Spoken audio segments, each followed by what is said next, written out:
आज हम movie explain कर रहे हैं घोस्टबस्टर आफ्टर लाइफ, जहां पर सालों से कैद एक पावरफुल मॉन्स्टर आजाद हो जाता है और उसको पकड़ने के लिए आते हैं कुछ यंगस्टर्स। मूवी के स्टार्ट में हम फेमस घोस्ट हंटर डॉक्टर इगोन को देखते हैं, जो किसी पुरानी माइन से घोस्ट को ट्रैप कर ला रहे थे। तभी एक अजीब सी पावर उनकी गाड़ी पर अटैक करती है, मगर बैलेंस बिगड़ने की वजह से उनकी कार का एक्सीडेंट हो जाता है और एक्सीडेंट की वजह से उनकी कार उल्ट जाती है। लेकिन डॉक्टर इगोन किसी तरह अपनी कार से बाहर आ जाते हैं और वो अपने घर की तरफ जाने लगते हैं। लेकिन रास्ते में डॉक्टर इगोन ने कई ज्यादा ट्रैप्स को लगाया हुआ था। अब डॉक्टर इगोन घोस्ट पकड़ने वाली मशीन को चला देते हैं, मगर घोस्ट पकड़ने वाली मशीन अचानक खराब हो जाती है।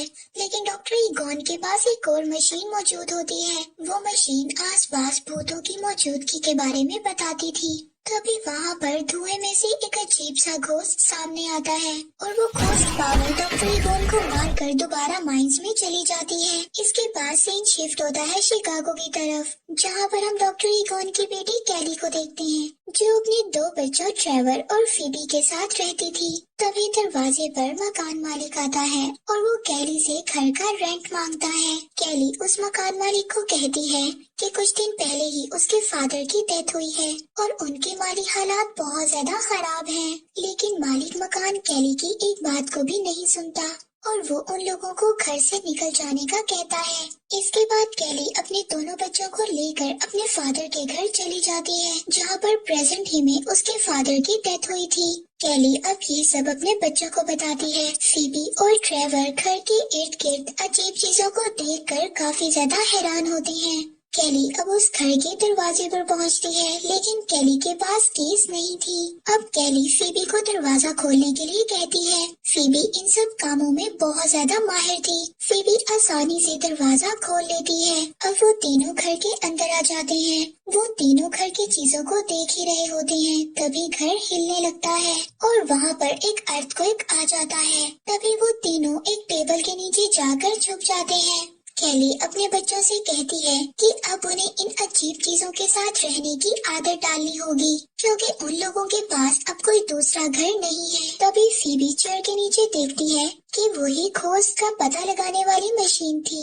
वो उसको उठा लेती है। तभी वहाँ पर डॉक्टर इगोन की पुरानी फ्रेंड आती है, जो कि घोस्टबस्टर टीम की असिस्टेंट थी। वो उनको बताती है कि विल में उनके नाम इस घर के अलावा और कुछ भी नहीं है। आगे वो लोग एक कैफे में जाते हैं, जहाँ पर ट्रेवर एक लड़की को देखता है। वो लड़की कैफे में काम करती थी। अब ट्रेवर उस लड़की को देखकर काफी ज्यादा इम्प्रेस होता है और वो भी कैफे में जॉब करने लग जाता है। कैली फीबी को समझाती है कि अब उन लोगों को यहीं पर रहना पड़ेगा और उसे भी यहाँ पर कुछ दोस्त बनाने चाहिए। अब रात को फीबी के रूम में रखा हुआ मीटर ऑन हो जाता है और उसमें लाइट्स जलने लगती हैं और विंडो के पास रखी हुई चेस नीचे गिर जाती है। अब फीबी को ये सब बातें बहुत ज्यादा अजीब लग रही थी, लेकिन वो चेस को ठीक कर दोबारा टेबल पर रख देती है। दूसरी तरफ ट्रेवर भी चीजों को चेक करने के लिए बाहर जाता है, जहाँ पर गैराज में उसको घोस्टबस्टर की पुरानी गाड़ी मिलती है। सुबह जब फीबी उठती है तो वो देखती है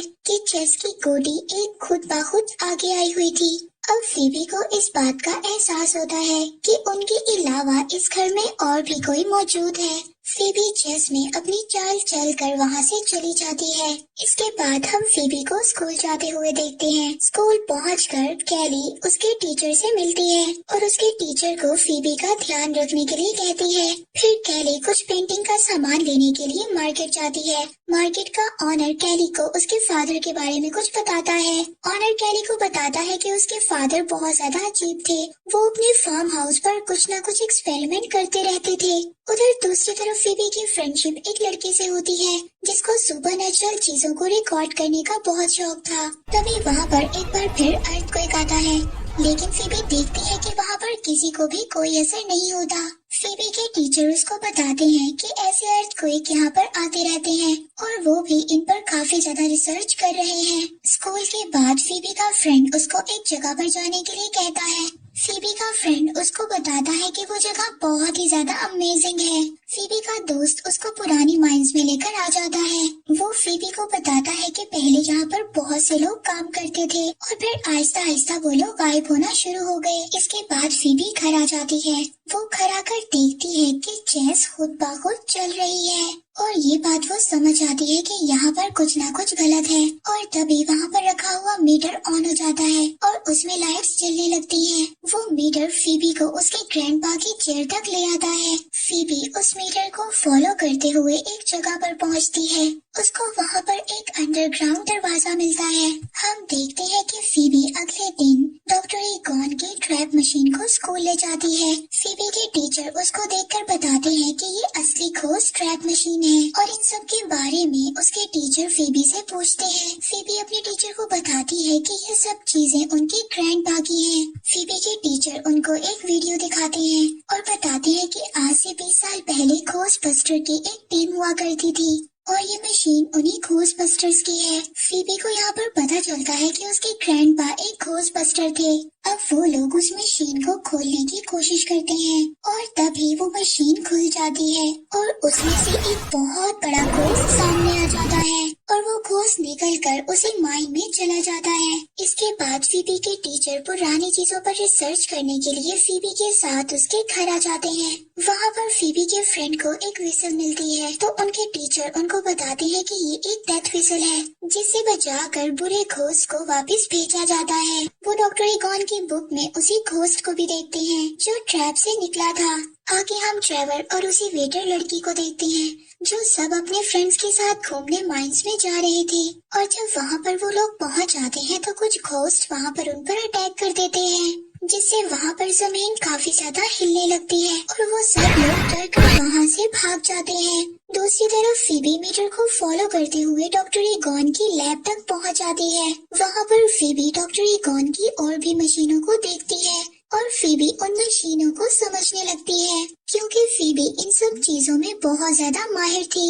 अब फीबी अपने ग्रैंडपा यानी कि डॉक्टर ईगॉन के बारे में और भी ज्यादा इंफॉर्मेशन लेने की कोशिश करती है। अब फीबी उस घोस्ट को पकड़ने की तैयारी करती है जिसको गलती से उसने ट्रैप से आजाद कर दिया था। फीबी कुछ मशीनों की हेल्प से और अपने फ्रेंड की हेल्प से उस घोस्ट को पकड़ने की कोशिश करती है जबकि वो घोस्ट जो लोहा खाता था वो उससे परेशान होकर सिटी की तरफ निकल जाता है। दूसरी तरफ हम ट्रेवर को देखते हैं जिसने बहुत ज्यादा दिनों की मेहनत के बाद अपने ग्रैंडपा यानी कि डॉक्टर ईगॉन की गाड़ी को ठीक कर लिया था और वो उनकी गाड़ी लेकर ड्राइव पर निकल जाता है। रास्ते में उसको फीबी और उसका दोस्त मिलते हैं। अब वो उसको सारी बात समझाते हैं। अब फीबी जब डॉक्टर ईगॉन की गाड़ी में बैठती है तो उसको वहाँ पर और भी ज्यादा गैजेट्स मिलते हैं। अब वो तीनों सिटी में निकल जाते हैं घोस्ट को पकड़ने के लिए। अब वो तीनों उस घोस्ट को पकड़ने में कामयाब हो जाते हैं जो घोस्ट लोहा खाता था, लेकिन उसको पकड़ने के दौरान उन तीनों ने सिटी की हालत को बहुत ज्यादा खराब कर दिया था जिसकी वजह से पुलिस उन तीनों को पकड़कर ले जाती है। अब फीबी अपनी मॉम को कॉल करने की बजाय अपनी ग्रैंडपा यानी कि डॉक्टर ईगॉन के फ्रेंड को कॉल कर देती है। वो डॉक्टर ईगॉन के दोस्त को उनकी मौत के बारे में भी बताती है। डॉक्टर ईगॉन के दोस्त फीबी को बताते हैं डॉक्टर ईगॉन की डेथ तभी हो गई थी जब घोस्ट बस्टर टीम अलग हुई थी, लेकिन तभी टाइम खत्म हो जाता है और पुलिस वाले फीबी से फोन ले लेते हैं और तभी वहाँ पर कैली और फीबी के टीचर आ जाते हैं उन सबको छुड़वाने के लिए, लेकिन पुलिस डॉक्टर ईगॉन के सामान और गाड़ी को अपने पास ही रख लेती है। नेक्स्ट सीन में फीबी अपनी मॉम से पूछती है कि उन्होंने उसके ग्रैंडपा यानी कि डॉक्टर ईगॉन के बारे में सच क्यों नहीं बताया। कैली फीबी को बताती है कि उसके फादर इन कामों में आकर अपनी जिम्मेदारियों से भागना चाहते थे और ये सब बताने का कोई भी फायदा नहीं था। दूसरी तरफ फीबी के टीचर को छोटे छोटे घोस्ट नजर आते हैं जो कि मार्शमेलो से बने हुए थे।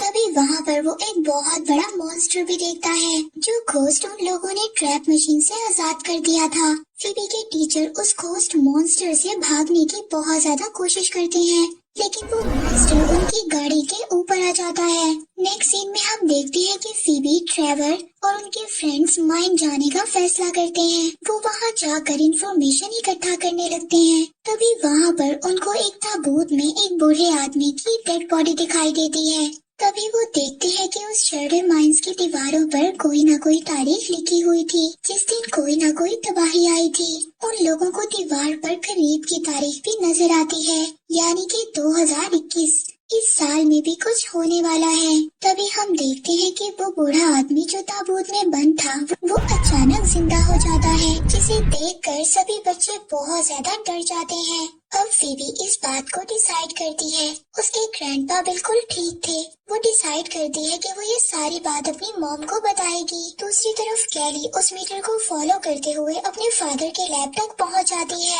जहां पर वो देखती है कि उसके फादर ने उसकी सभी पिक्चर्स को लगाया हुआ था। तभी कैली को इस बात का एहसास होता है कि उसके फादर उससे दूर से रूड थे, लेकिन वो उससे बहुत ज्यादा प्यार करते थे। तभी हम देखते हैं कि एक घोस्ट अचानक से कैली पर अटैक कर देता है।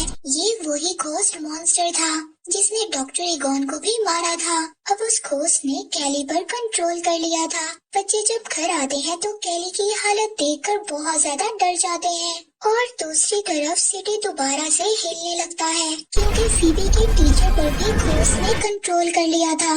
फीबी के टीचर उन घोस्ट मशीनों को यूज करते हुए सिटी में तबाही मचा रहे थे, और कैली को भी जिस घोस्ट ने कंट्रोल किया था वो उसको अब माइंस में ले जाता है। अब सभी बच्चे घोस्टबस्टर का सूट पहनकर पुलिस स्टेशन निकल जाते हैं, और वहाँ से घोस्ट की मदद से जो घोस्ट लोहा खाता था जेल को तोड़ देते हैं, और वहाँ से दोबारा से अपनी मशीनों को हासिल कर लेते हैं। वो सभी लोग उन चीजों को लेकर दोबारा माइंस की तरफ चले जाते हैं। अब उन लोगों को पता चलता है कि कैली और फीबी के टीचर पर जिस घोस्ट ने कंट्रोल किया हुआ है वो घोस्ट कोई और नहीं बल्कि माइंस की हिफाजत करने के लिए है। और वहीं पर गॉजर भी आती है, जो इन अजीब क्रिएचर घोस्ट की गॉडेस थी। फीबी गॉडेस को डिस्ट्रैक्ट करने की कोशिश करती है। तभी फीबी के साथ ही बाकी घोस्ट पर अटैक कर देते हैं। इतने में कैली की बॉडी से घोस्ट निकल जाता है और वो उनको बचाकर वहाँ से ले जाते हैं। लेकिन फीबी के टीचर अभी भी घोस्ट के कंट्रोल में थे।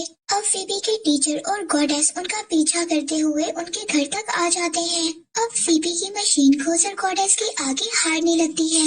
इतने में हम देखते हैं कि घोस्ट बस्टर की पुरानी टीम उनको बचाने के लिए वहाँ पर आ जाती है। ये वही लोग थे जो डॉक्टर ईगोन के साथ काम करते थे। वो सभी लोग घोस्ट बस्टर्स होते हैं, मगर वो लोग भी गॉजर को हरा नहीं पाते। तभी फीबी की हेल्प करने के लिए डॉक्टर ईगोन यानी कि उसके ग्रैंडपा वहाँ पर आ जाते हैं। अब वो सब लोग मिलकर गॉजर पर अटैक करते हैं, और जब वो लोग सब मिलकर गॉजर पर अटैक करते हैं तो वो लोग कामयाब हो जाते हैं, और फीबी का फ्रेंड भी मार्शमैलो मॉन्स्टर्स को मार देता है। तभी ट्रेवर को एक आइडिया आता है। वो अपनी गन से दोबारा से मशीन को एक्टिवेट कर देता है, जिसकी वजह से फील्ड में लगे ट्रैप दोबारा से एक्टिवेट हो जाते हैं। कैली वहाँ पर लगे स्विच को ऑन कर देती है, और गोजर के साथ साथ बाकी घोस्ट मॉन्स्टर्स भी उस मशीन ट्रैप में कैद हो जाते हैं। अब डॉक्टर ईगोन के दोस्त भी उनसे माफी मांगते हैं, और कैली अपने फादर की सोल से गले लगती है। तभी उनकी सोल हमेशा के लिए चली जाती है। अब सभी मॉन्स्टर घोस्ट को पकड़ लिया था। अब सिटी में कोई भी मॉन्स्टर घोस्ट नहीं था, और हमें मूवी के लास्ट में दिखाया जाता है कि एक घोस्टबस्टर का मेंबर डॉक्टर ईगोन की गाड़ी को अपने गोडाउन में ले आता है। तभी वहाँ पर लगा मीटर जलने लगता है, और इसी के साथ ये मूवी यहीं पर एंड हो जाती है।